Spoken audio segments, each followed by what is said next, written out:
안녕하세요. 국세청 유튜브 구독자 여러분, 저는 진행을 맡은 김교준입니다.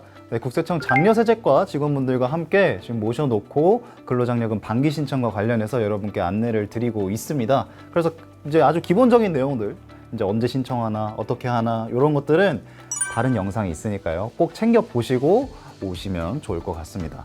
왜냐하면요, 오늘은 이제 근로장려금 반기 신청과 관련해서 여러분이 정말 많이 헷갈려하시고 궁금해하시는 이 Q&A를 한번 답변을 드리는 시간을 가져볼까 하니까요. 여러분들 꼭 이거 진짜 좀 헷갈리는 것 같은데 챙겨가시면 좋을 것 같습니다. 시작해 볼게요. 자, 첫 번째 질문 바로 거두절미 않고 드리겠습니다. 외국인 근로장려금 대상자입니까? 외국인은 근로장려금 신청 대상이 아닙니다. 해당 과세기간 종료일 현재 대한민국 국적을 보유하지 않는 사람은 신청할 수 없습니다.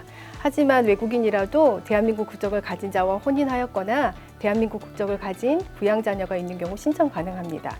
또한 해외 거주자나 전문직 사업자의 경우에도 신청 대상에서 제외되고요. 미등록 사업자로부터 받은 급여가 있거나 일을 하지 못하셔가지고 근로소득이 없는 경우에는 신청 대상에서 제외됩니다. 이제 근로의 종류가 굉장히 많지 않습니까? 근데 이제 일용직 근로자라고 해서 쉽게 말해서 이제 아르바이트나 이제 단기를 이렇게 근무를 하신 분들도 있을 텐데 이분들은 혹시 근로장려금 받으실 수 있습니까? 예, 가능합니다. 일용 근로소득도 장려금 지급 대상 소득에 포함되기 때문에 소득 및 재산 요건이 충족한다면 장려금 신청을 하실 수 있고요.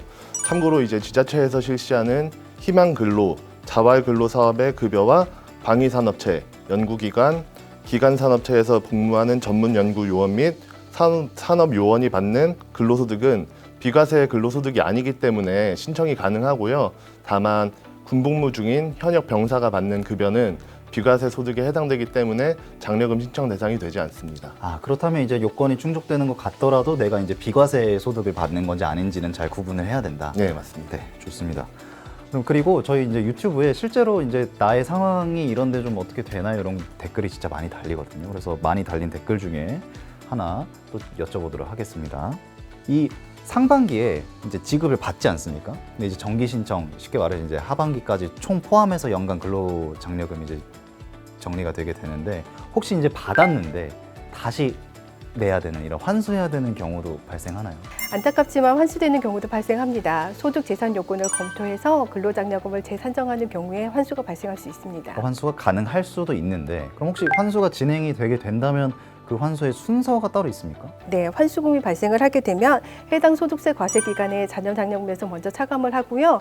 그 이후에도 남은 환수금에 대해서는 5년 동안 근로장려금, 자녀장려금에서 차감하고 그리고도 남는 환수금이 미환수된 금액이 있는 경우에는 소득세로 납세고지 될 수 있습니다. 네, 그래서 이제 순서에 따라서 환수가 진행될 수 있으니 요건을 잘 따져보셔야겠네요. 네.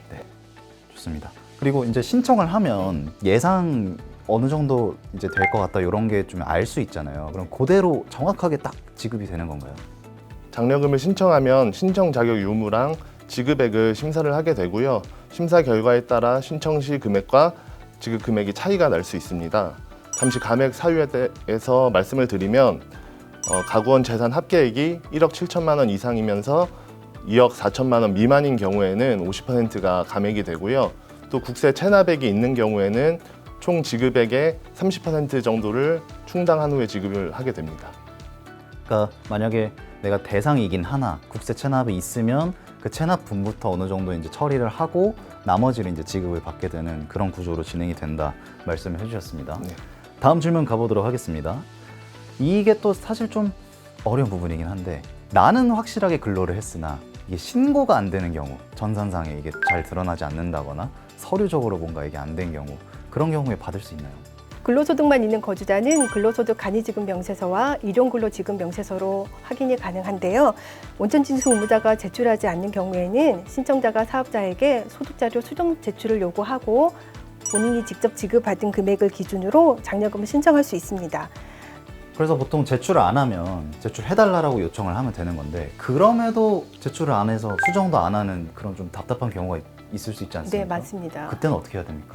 네, 근로자금 신청서에 급여 수령 통장 사본을 첨부해서 제출하시면은요, 세무서에서 사실관계 확인하시고 처리해 드릴 겁니다. 이제 나는 돈 받았다. 네. 그래서 그거를 이제 세무서에 확인을 해달라고 하면은 또 구제받을 수 있는 방법이 네, 있다. 그렇습니다. 좋습니다.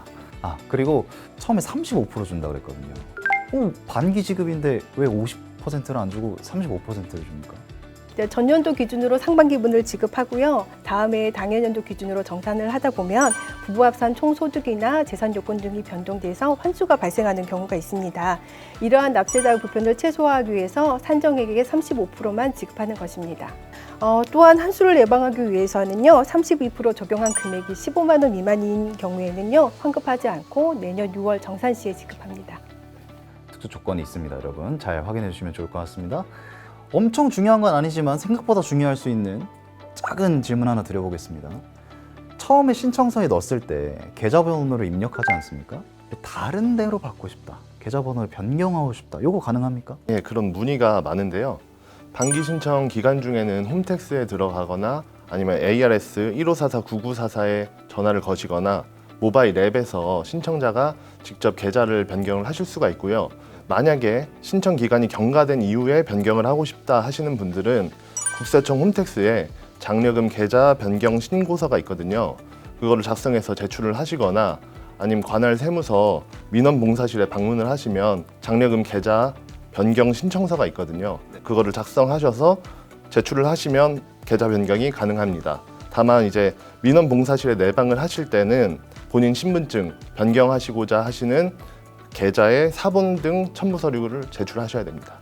이게 요약해서 말씀을 드리자면 신청 기간 안에는 굉장히 편하게 바꾸실 수 있는데 기간이 지나버리면 다소 서류를 좀 준비하셔야 될 게 많으니까 혹시나 이제 계좌를 좀 변경을 해야겠다 싶으신 분들은 웬만하면 신청 기간 이내에 쉬운 방법들이 있으니까 이제 활용하시면 굉장히 편하게 이제 진행하실 수 있을 것 같습니다.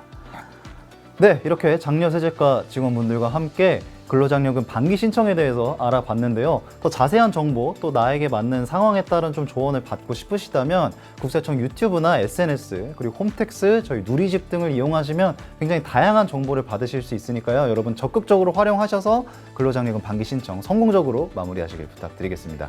저희는 다음 영상에서 인사드리겠습니다. 고맙습니다.